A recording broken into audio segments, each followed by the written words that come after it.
Only Buffalo is going to win it, folks. Kick your heels up and shout. We've seen why the Buffalo Bills are en route to the playoffs. Come on now, the Bills are making it happen now. Stand up now, come on and shout. Buffalo Bills go undefeated. And we're going to the Super Bowl, yeah. Now, baby, come on, come on. No one Come on circles the and wagon shout. like the Buffalo Bills. We are live, and we are back. Yes, sir. Welcome to another episode of the Overdue Bills podcast. And as you know, there's a lot to talk about today. 10/15/2024, approximately at 7:04. Definitely a lot has happened today. A lot of talk, a lot of chatter, a lot of movement, if you will. And we're here to cover it all. We're here to talk about it all. We're here to talk about the game that we just witnessed last night. A lot going on there. But before we do that, Matt, how you doing today, man? How you feeling? Is everything okay with you?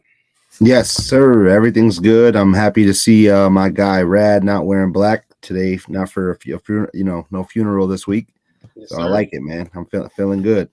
I actually think there are some funerals, and we're gonna get to it in a second. but Rat, how you doing today, man? You seem jovial. I mean, I'm all right. You know what I'm saying? I've been down for the last week.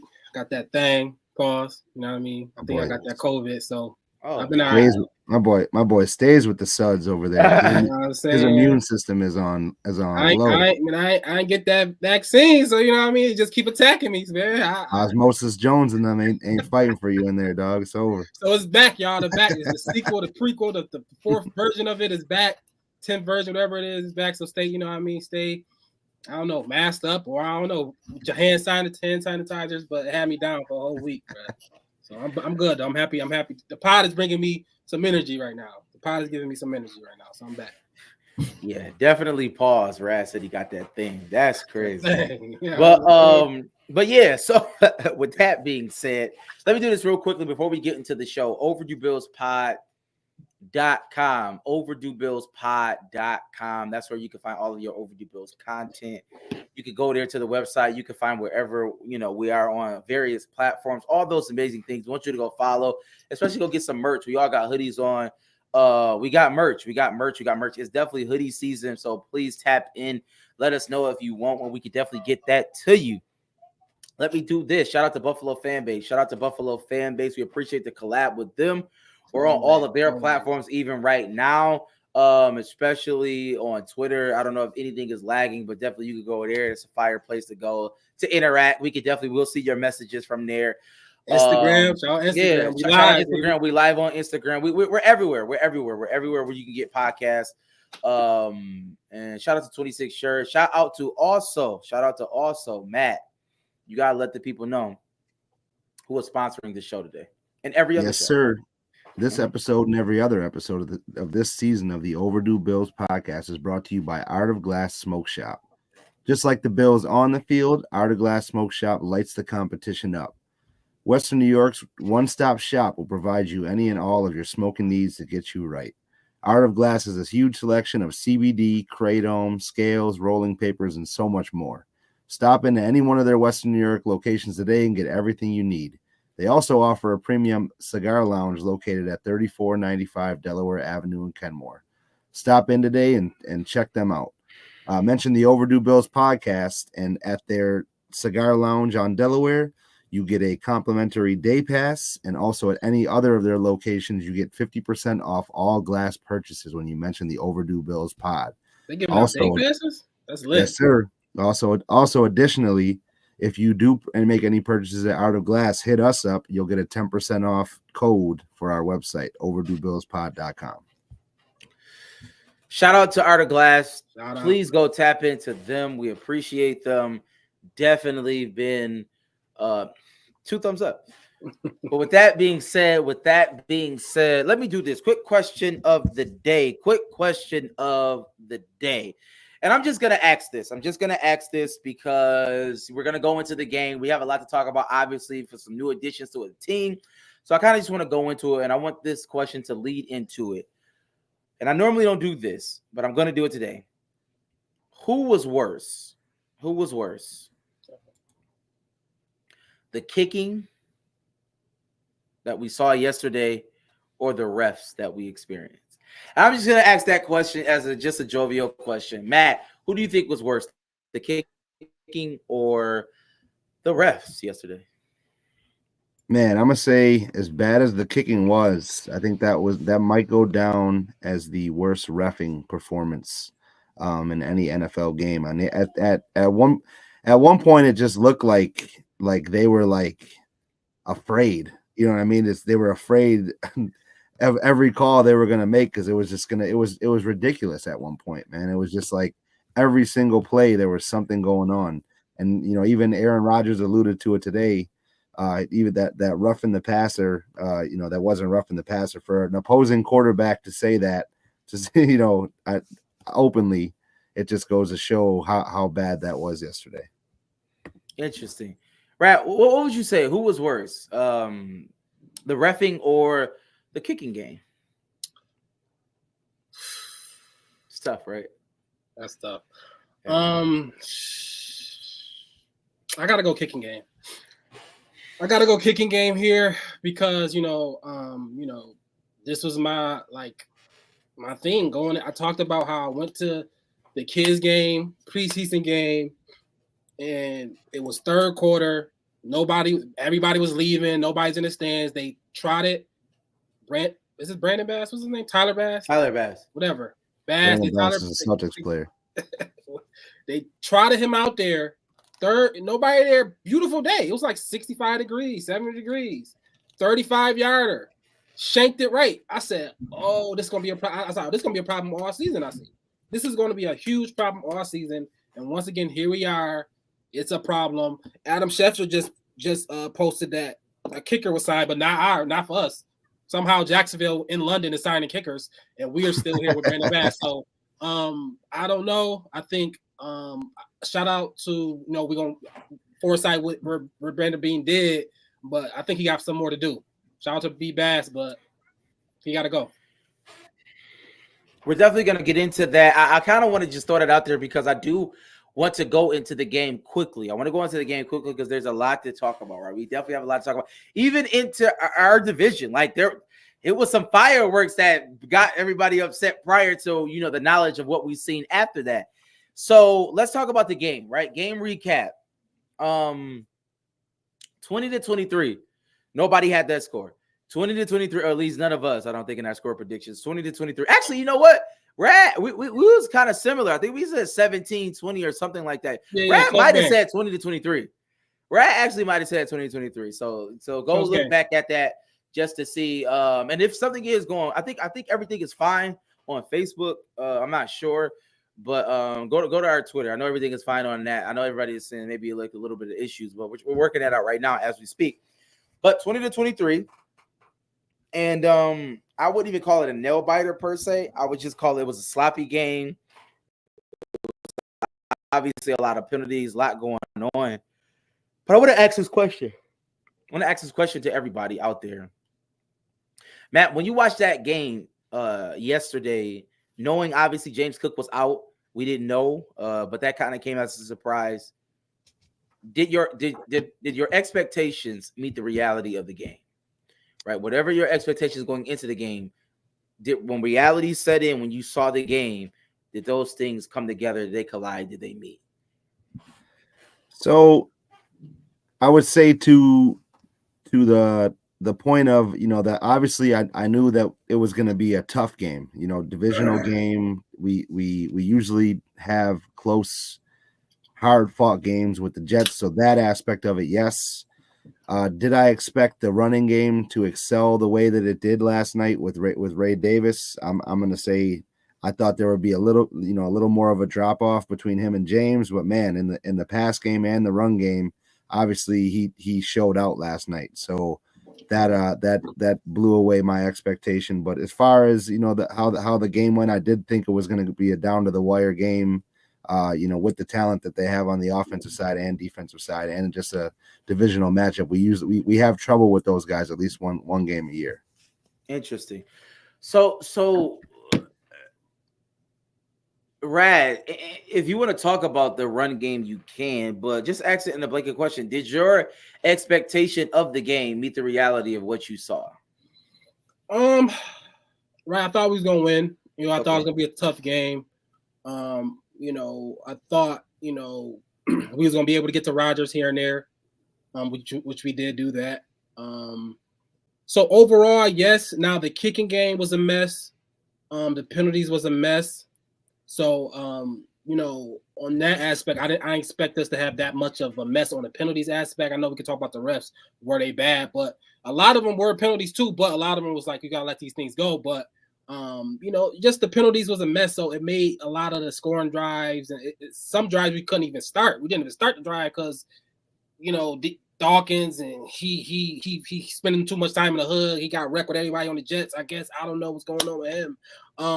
So besides that aspect of it, the mess, of the penalties, I think I thought we was a better team most of the game. I think the penalties made it closer than it was supposed to be, right? And the Hail Mary, obviously, we got to clean up the Hail Mary. That's one too many. We see it. It can be, these last second before the half, before the game, things happen to the defense that, just brain farts. We don't like it. You know what I mean? So that's got to be cleaned up in the penalties. I think we was the better team overall, and penalties killed a lot of our drives. So besides that, I think it went, as far as running the game, running and how our defense played, I think it went the way I thought it would. So Matt, let me ask you this. So with expectation meeting reality, Rad talked about the Hail Mary, right? We've seen it happen to us, DeAndre Hopkins, and on the half game press conference with Sean McDermott said this: "Oh, we got to clean it up," but our defense was to stop them from getting to the outside, right? They didn't. I think they may have either one timeout or no timeout, so he didn't want them to get out of bounds. Mm-hmm. And they ran a Hail Mary. And when he said it, it just reverted me back to the Chiefs game when he did the exact same thing and they were able to go down the field and kick a field goal. And so, I'm not saying that other coaches would not have done that, but what I am saying is that, do we honestly think that we have an issue with this? Because like at some point, one time it's cool, 2 times it seems like it's a reoccurring thing. Is this on Sean McDermott, or is this like rudimentary football? Slap the ball down. Like whose responsibility is it? Like let's talk about that. Let's do blame pie on the Hail Mary play. Who's at fault? Is it Sean McDermott for not preparing them for it, or is it everybody else out in the field just slap the ball down? Like, why would you let somebody catch it right in front of you? You know what I mean? Matt. Yeah, I think it's more so the guys on the field. I mean, you can prepare for it all you want. At the end of the day, you know what's coming, especially, with Aaron Rodgers. You're only rushing 2, so he's going to have a ton of time back there, and he's going to give it a shot. So you put guys back there at any level of football, you don't let anybody score there. So I think it's more so on the guys not batting the ball down. I mean, they do have 2 6'4", 6'5" guys who can go up and get it, but you got to swarm that and definitely make a play on that, I think. Yeah, it got to be the guys, right? You got to slap the ball down. I mean, it's crazy. I mean, maybe every time it's a Hail Mary, they got this video queued up for Aaron Rodgers, because he's so good at it. But they literally queued it up. They showed all the 4 that he did right before it happened. And then he come down and boom, another one. It's just like, you can't be serious. So I don't know. Maybe the question is, should we have rushed 2? Should we, like that whole rushing 2 thing? Should we just rush 4? So hurry up and get it out of his hands. Force him to throw it, not allow Aaron Rodgers, quote unquote, the greatest Hail Mary passer of all time, to get a Hail Mary off. The greatest passer, he only did it 4 times. So, that's still a lot, but still it's not too many, you know what I'm saying? So maybe with Aaron Rodgers, you should have a better plan because he is so good at it. It is a technique, I guess, for him. Maybe you rush 4 or 5 to get the ball out of his hands, so they got to make a play and do some laterals or something like that. Yeah. So yeah, I think that's probably more so. The rushing 2 aspect might be the reason he even got it off. So I'll agree with that. I think something else need to be done, maybe specifically for Aaron Rodgers. I'm sorry. Let me say this. Because I see in the comments people are talking about it. I think the players, like, this does not happen, right? Like, I just want to be very clear on that. This doesn't happen. Hail Marys are called Hail Marys for a reason. And granted, it happened twice with us specifically. Now, maybe Aaron Rodgers, yes, he does it not frequently, but more than anyone else has done it. So people look at it differently. But in the reality of things, like, if you look at how many times people throw Hail Marys to how many times it actually works, slim to none. But two times for us, I think it's just too many. Like, it's just like it's a rudimentary play. Yeah, knock the ball like down. What I mean by that is 5-year window. Maybe 2-year window. What I mean by that is like, during these plays, there should be attention to detail, right? Like, if something has happened in the past, even these last second things, 13 seconds, like, we should be drilling those things into our players' paws all the time. And I'm not saying that McDermott is not doing that, but I don't know if he is doing that. Right? Like, yes, I agree. Like, the players are playing on the field. It's like, knock the ball down. Do not go for the interceptions. It's common sense. But at the same time, it's like, also as a coach, like, you have to coach your players up in those moments. That's your whole point. But it is what it is. It happened. We did overcome it. But as far as my expectations as it relates to that in the reality of the game, like, I would say this. I did not know that James Cook wasn't playing. I don't know. Like, I knew obviously he was, going through. But when I looked at my phone, I was out, and I'm like, oh, snap, James Cook's not playing. You know what I'm saying? First game he missed this. Yeah, right. So, like, that was shocking. But I'm like, okay, Ray Davis, and I saw that Frank Gore came up. I know we had Ty Johnson, but I'm like, okay, Ray, let's see. Ray, that my expectation was not that, like Matt said, that was surprising, right? I honestly wasn't. Maybe I wasn't paying attention to it, but seeing Teron Johnson out there, it was just like, oh wow, it's crazy. Like, you know what I mean? Like, it felt good. Like, it was like, dang, Teron Johnson's really out. Like, because not seeing somebody and then seeing them, it's like, okay, I see what's going on here. And looking at the team, my expectation was that Josh Allen would be a really great player out there, and that's what the reality was. Right? That, so, like, for me, it's like that's what I thought, and that's what he did. Especially at the end of the game, when he ran that, it was like, all right, Josh, and we're gonna talk about in a second. Like, we have awful wide receivers, right? And we're going to talk about that in a second, y'all. We have, honestly, I was at work and nothing, I was at work early. Nothing had happened yet. And I'm like, yo, I was talking to my guy. I was like, there's no way on God's green earth you can look at that game and just come to the conclusion that we're okay. We're not okay. Like, we're just not okay. Like, but Josh Allen, he did it. We ran the ball effectively. And when he had to do it, he did that. Whatever that is, put the cape on, Superman. So shout out to Josh Allen, man. I definitely appreciate it, man. I thought it was a job well done. And with that being said, let's stay on this game. Let's talk about the Rad Juice player of the game, right? Let's talk about the Rad Juice player of the game since we've been talking about it. So I'm gonna go to Matt first to give us the Rad Juice player of the game. But before we do that, as we're looking at the game, Rad, people, let the people know who is sponsoring this segment, the Rad Juice Player of the Game segment. All right. This segment is brought to you by Rad Juice. Real fruit, real flavor, real kids. Tired of the same old drinks? Rad Juice is here crafted by young entrepreneurs with a passion for taste. It's a real fruit adventure. Experience nature's finest in every sip. No artificial additives, just pure refreshment. And explore 3 exciting flavors, peach, strawberry, and tropical. And now you can find Rad Juice at 2 convenient locations near you. 716 Premium, located at 425 Elmwood Avenue, and Sweet Cheeks Cake Bar, located at 1685 Hurdle Ave. Elevate your refreshment game with Rad Juice, created by kids, enjoyed by everyone. Grab yours today. Shout out Rad Juice, man. Go tap in. Matt, who's your Rad Juice player of the game? Yeah, I'm gonna give the nod to Ray Davis, man. I mean, he led the team in rushing, led it in receiving as well. So he was our offense yesterday. He right out of the gate, He got tackled on the 1 both times, which I was a little frustrated with because I had him for the first touchdown score, but we won't talk about that.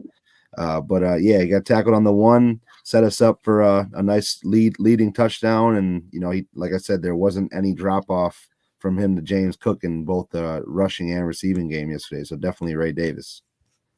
Shout out Ray him. Davis. Shout out Ray Davis. Brad, who's your Rad? I'm in Dynasty, man. I'm loving it. For me, I gotta go to my boy Teron Johnson, bro. Teron Johnson's first game back since week 1. He was just all over. When he played, he constantly make plays. He's one of the best tacklers on the field. And obviously that key interception on the Mike Williams, fall. He just out there. I don't think I don't know if the safeties out there would have made that play. I'm gonna say that. Teron Johnson out there, he made a great play, ended the game for us essentially, on defense. And so Teron Johnson for me, that's my guy. And, I'm happy, I'm grateful to have him back, man. We missed him. Shout out to Ron Johnson. For me, it was tough for me to do this, but it's Terrell Bernard and Dorian Williams. I'm gonna go both linebackers. I thought they had a really, really, really good game. Terrell Bernard, he was active. He was kind of everywhere. He made some good plays all over the ball. Even the catch that AJ, good one too. AJ had two. Even one caught that terrible play right there. Yeah, shout out AJ. Even the catch that I think Lazard had when it was like almost impossible to win. I just thought that was still good coverage. Like he got deep calls. It was good coverage. And Dorian Williams is everywhere, man. Like I'm not gonna lie to you. Like he may not be, the greatest cover per se, but he's active and he's everywhere and he's tackling and he's doing what needs to be done in this position. He's stepping up. Sure. I think he's doing an amazing job of him stepping up. Matt Milano was out, and that is what it is, right? Like Matt Milano's out. What are you gonna do? Mm-hmm. And I don't know what Matt Milano's gonna look like. You know what I'm saying? I believe he's gonna come back to fruition, but Dorian Williams is a player. And I think it needs to be said. He's a legitimate linebacker in the league. Him and Terrell Bernard looked really, really good out there, and I liked it. I actually liked it. I liked it. Yeah, he the type that if he make a mistake, it's gonna be an aggressive mistake where he gonna be trying to make a play, and it's like I get it. He gonna be trying to make a play, making tackles. He's always around the ball. Somebody you just love to see it. Young, right. You know what I'm saying? Young potential, all the potential in the world. He don't wear gloves. You know what I mean? He the type of guy, don't wear gloves. Like, all right, he's a gamer. So, yeah. And shout out to Ray Davis, man. Ray Davis, they said his story. He's an orphan. He got separated from his mom. He got separated from his brothers and sisters too. And he a dog. You know what I'm saying? He playing. You could tell as soon as he got the ball, he run behind his pads, one cut. He ain't afraid of no contact. I think he definitely deserved just more touches going forward. I think he's a great back. Okay, and I wanted to do this. I want to do this because I want to set this up this way. I want to talk about likes and dislikes of the game, but I'm gonna give you some, and I guess we could finally talk about it, right? Let's talk about it. One dislike I had for the game yesterday, and what I seen was it was a receiving core, right? Like I think that nobody gets open, and it's crazy to say that, but when we talk about Diggs, right? Like Diggs was someone who can make a move pre-snap. He knows where he's going, make that move and get open, give Josh a target, right? That's what he was. Like, let's call a spade a spade. We definitely don't have anybody like that on our team. And I think our offense sometimes suffers, even though we scored 3 times in the red zone, which I was very, very, very happy about. Like sometimes, like Josh just doesn't have anywhere to go with the ball. Like it was a lot of times where when Josh was scrambling, looking for somebody, like when they showed the play, it was like he literally doesn't have anybody. Like nobody is open. They're like, this is how you know there wasn't even windows where Josh would just make a bad play. You know what I mean? It was like those windows didn't even exist where it was like a crevice where he thought he could get the ball. That didn't exist. Like these players are just blanketed. And maybe, I don't know, we're going to talk about it in a second. Like Kincaid, we thought Kincaid was that guy. I don't know. I'm not sure. I don't see that guy. Like, I don't know what that means, but I don't see it. But I said that to say that was a problem. I went away from that game like there's no way we can go to the rest of the season without having any help on the receiving core. I don't know how y'all feel about that. Did y'all feel the same way or what? I didn't necessarily feel that way. I didn't feel that way watching that game. I thought who was our leading receiver? It was Ray Davis. Like, come on now, yo. Like, what are we talking about? But yeah, but it wasn't for me. It wasn't like I mean, for you, like when we got to the red zone, we scored. So like, we did score. So like, it didn't feel like that for me. And then the times and a lot of those drives that we didn't get going, it was penalties that killed it, right? So the offense I think was moving efficiently. And it wasn't like a big deal for me per se at the time. I'm not saying in addition, I'm not trying to bury the lead here, but you know we know what we're about to talk about. But I'm not saying I wasn't looking for it. I figured we was, especially with the news about what the Jets did. But I didn't go away from the game thinking like, oh my God, the sky is falling. I didn't think that. Okay, Matt, give me a like and a dislike, or just either or. I gave a dislike. You can give a like. Yeah, so a like obviously, we have another featured back in this offense, and also featured now, huh? But I mean, hey, if we don't have James, he showed yesterday he can carry the load. But it says James can take another game off if he needs. Is that? But the other part of that is our offensive line can run block, man. We can really run block, man. They are very good at run blocking. If Joe Brady has to, I mean, I'm not saying I want to revert back to being a run like crazy team, but man, if it ain't broke, don't fix it. I mean, you see it with James Cook when he's getting 20 carries, he's being productive. Ray Davis had the similar amount last night and had the same production. And then Josh really isn't running as much as he used to. But yeah, we can run the football. So that and this week, and we're gonna talk about this week is the big test, right? Tennessee Titans, they got as far as their defensive line, they got one of the better defensive lines in the game. They got two. One is a rookie this year, and they got, I think, was it not Simmons? Is it Simmons? I don't know. They got two guys. They got two guys that is make it really hard to. Oh yeah, Tennessee defense in general is good. I know they're not Harold good, Landry. but their defense is good. Yeah, they got a good defense.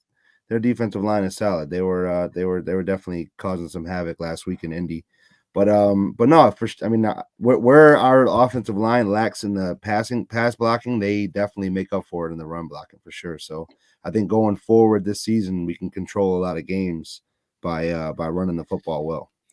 I would say that my brother say whatever Spencer Brown was doing, he didn't like, and also don't like team scoring. Obviously. I would say when we talked about the Hail Mary, we have to definitely clean that up. I don't think we have a bad offensive line as it relates to pass blocking. I honestly think that our receivers just wasn't getting open. I know I keep going back to that, I keep harping on that, but they definitely don't get open like just off the joint. You know what I'm saying? Like one of those off the snap, saying that movement that I remember when I was watching Garrett Wilson and what he did. Like Garrett Wilson, that's a receiver. Like he was getting open, like just off the move, like boom. Do we have a Garrett Wilson? No, obviously. No. Right. I mean, you saw it like with this. There was a third down slant with Keon Coleman. Those guys can get open. Are they gonna? Rad said it right. Do we have a Garrett Wilson? No. Well, but no. We have guys that can get open. We do. No. We're gonna talk about that. I'm just saying. Yeah, now we're burying the lead, yes. But I'm saying prior, like watching this game, I'm like, man, we definitely need help. And Keon Coleman, I'm like, I like his talent, but he's just not consistent, right? So, but that being, he the definition of he's literally the definition. He playing in that role for development, because everybody else behind him is bad. MBS, we're gonna talk, so that's why he's in that role. I mean, he's not. I wouldn't say he's a starting caliber one. Obviously not a starting caliber one, but how much is he starts, how much he's on the field. For a contender, you don't want him to be the guy on the field all the time as a contender. And with that being said, let's talk about it, y'all. We've been bearing the lead. Some fireworks happened today, right? The first piece of business, y'all seen it, like Devontae Adams went to the Jets, right? Like, and everybody's, I'm talking about if you were in any group chat, any Bills-centric group chat, or any people who are Bills fans in your group chat, you heard it, right? Yo, what is going on? It was sent to yo. I cannot believe the Jets got Devontae Adams. How in the world is this happening? No, I mean, maybe we did, maybe we didn't. But at the end of the day, nothing happened with us. And it was like, yo, we played in that game yesterday as well. And I sent it to the group chat. I would just say this. Shout out to the Danza Project in the comments. Absolutely. I'm sure they're here for Matt, but definitely shout out to them. They're here for the pod. Here for us, man. They're Absolutely. here for the pod. They're here, shout out to them. Shout out to my guys over there doing big things. Just big things. Got the deal, Revolt. Shout out my guys. Like, that's a look. Absolutely. Let me say this though. Like, I said it in our group chat, right? I'm like, yo, I wish we would have lost so we could have got Devontae Adams. Like, I was like, yo, if that's what it takes to get Devontae Adams, then let's lose. Because I can't deal with the receivers anymore, right? I just can't deal with it. But so that happened, right? And then, you know, we talking about it, whatever the case is. Some hours later, Rad hit the chat like, yo, who do you? Yeah. Like, and I think I was at work, but like I walk at work, I put my steps in, you know what I'm saying? And I gotta start sending it to our group because nobody believes me. But I'm walking, I'm like, I look at my phone. When Rad was like, I didn't even know what happened. I was like, oh, something happened. I was like, oh, we got Amari Cooper. Yeah. We got Amari Cooper. And just some little insight is funny in our little group chat, like on our fantasy, in our fantasy league, we're all in the same fantasy league. I have Amari Cooper on our team, and it's been a rough year. It's been rough, but I'm telling you now, it's up. Everybody, listen, my phone is getting killed. Trades, yo, let me get Amari. Let me get it. It's Liddy now. So let me ask y'all this. Let me ask you, everybody in the comments, you can comment. Matt, when we got Amari Cooper, what was your first thoughts? Well, my first thought was, what did we give him, right? You know, because you saw what Devontae went for, so it's like, all right, the price it's not that high, right? Because if they gave him a third, could turn into a second, depending on how it plays out, blah blah blah. But the fact that was the first question is what we gave him, and then obviously, hell yeah, I'm excited. We got a guy, right? We got everybody can have their little comments, whatever. We always get wash receivers. No, this is the splash we've been waiting for Brandon Beane to make mid-season every year, and he has never pulled the trigger. And now this is the year he pulled the trigger, and bring that excitement back, man. And I was pumped up. I was definitely pumped up. And then figuring out, what we paid for him, I couldn't be more happy. Absolutely, definitely minuscule. We know that he had a restructured contract this past season, so we're on the hook for a mil. Less than a mil. That's, I think it was like 800,000. They said, right, like 800,000. What we gave up, we got a 6 back. We gave a third. You know what I'm saying? Like crumbs, like minuscule things, right? Yeah. Something that's like you. A third and a seventh, it ain't nothing, but it's worth it, I think. Instant upgrade, instant impact. It's gonna be. I'm sure that Amari Cooper was the happiest man in the country today. I mean, you could say Devontae could be happy to be leaving Vegas, but I know Amari is way happier to take that little 3-hour drive down to Buffalo and change his life right now. Right. Change his season, I should say. Man, I thought it was a great move, right? This is Brandon Beane understanding the moment, understanding, right, what the Baltimore Ravens did and getting Derrick Henry and seeing their offense is just like, all right, and we played them already, so how can we compete with that realistically? The Chiefs is the Chiefs. They still might make a move themselves. They got wide receivers. They need help as well. So I'm happy. For one, I'm happy, because what they gave up and the money they have to pay him, he was available for probably everybody, right? The Chiefs could have got him, right? So I'm happy for one. Right. Somebody like the Chiefs didn't get him. Somebody like the Ravens didn't get him. Somebody like so I know the Jets got Devontae, but it's another good player that we got that none of other contenders has got. So I think that was a good move. And like you said, we need an alpha in the room. I think it's gonna help Josh Allen out. It's gonna have Josh Allen have more confidence in the guys out there. It's gonna open up, everything for us. He's the guy that can win one-on-one anytime. You see Amari Cooper out there one-on-one. He's one of the best route runners in the league. I think Diggs has been better, but he's up there in that same echelon of a Diggs, especially in a route running category. So he's been having a tough season, but he's been playing with one of the worst, if not the worst, quarterback in the NFL right now, and Deshaun Watson. But I think he's going to be he's going to be grateful to to play with Josh Allen, probably one of the best quarterbacks, if not the best quarterback he's played with in his career. Right? He had the Derek Carrs, he had Dak, shout out to Dak, and he had Deshaun Watson. You know what I mean? So I think this is one of the better quarterbacks, if not the best quarterback he had played with. I think Amari Cooper is going to help us. I think it solidifies us as a real straight up contender again. Yep. I think we feel like we should feel like we should make a deep playoff run. This is a deep playoff run move. I think Amari Cooper help us do that. And I think ultimately I'm happy you said that, as we I didn't think that impact for the old head in the locker room, right? He's essentially the old head in that receiver room. I think that this will benefit Keon Coleman the most, because he has a real vet that can kind of take him under his wing too, and kind of show him, hey, this is what you're doing. You got all the athletic ability, you got it all, but let me help you put it all together here. It's an actual person that can do that for him. So I'm hoping we get that out of it too. And we 4-2 without him. So yeah. Right. He's coming to a good team. Right. He's coming to a good team. And I'm gonna say this. Shout out to Swanson. Definitely shout out to Brandon Beane. Right, Raz said it. Definitely shout out to Brandon. Like this was a savvy move, right? Because every fan generally wanted something. Like we were just trying to figure it out. Like what are we willing to spend? Mm-hmm. What are we willing to give up? Who's on the board? Are we going to like the D-Hop route? Like just something to bolster our wide receiver room, because it was just lackluster. Like it was difficult for Josh. Josh would really have to make a play. You know what I'm saying? Like, and eventually that we know what that turns into. Like, if you keep relying on it and you keep pulling on it, tugging on the cape, Josh can get a little crazy. Like, I mean, it's just in him. He does have the haywire in him. But I think having Amari Cooper can settle the offense in this point. We can run the ball. Right, we're a legit running team. Like it's just that first drive we didn't have to throw the ball at all. Right, so we can run the ball. Our offensive line is doing an amazing job run blocking. Shout out to the schemes. But now, I will say this: the only thing I don't like is that Brandon Beane did not do something with Bass so he can get that number 2. But I don't know what number he's gonna have. We're gonna talk about this. Yeah, 18. I don't know, whatever number. I don't know what he's gonna have. I think that they should release Bass today.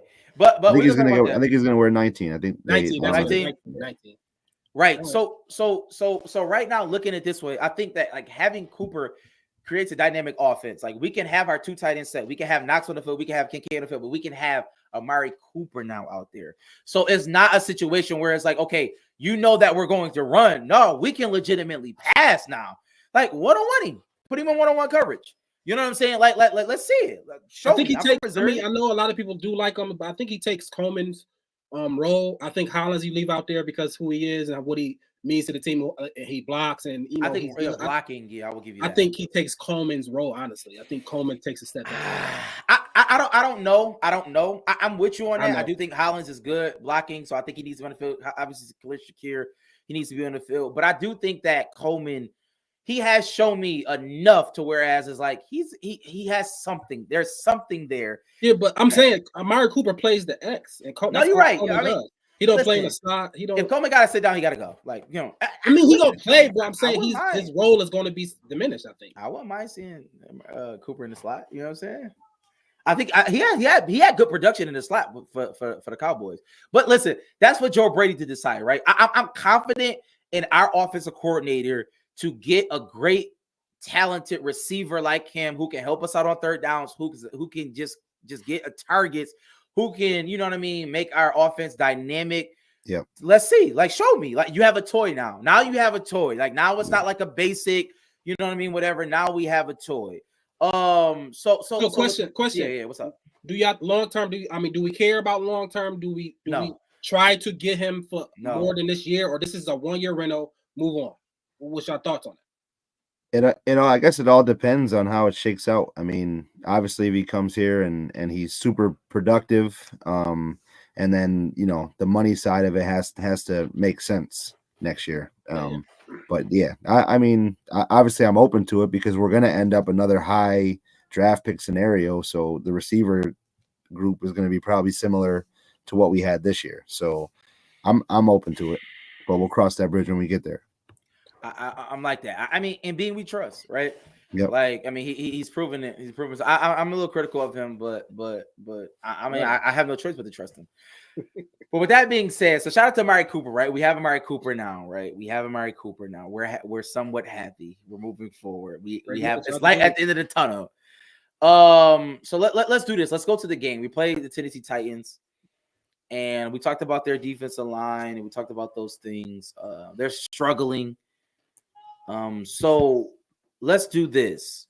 Give me keys for success in the upcoming game. What do you think we need to do, Matt, to win this game?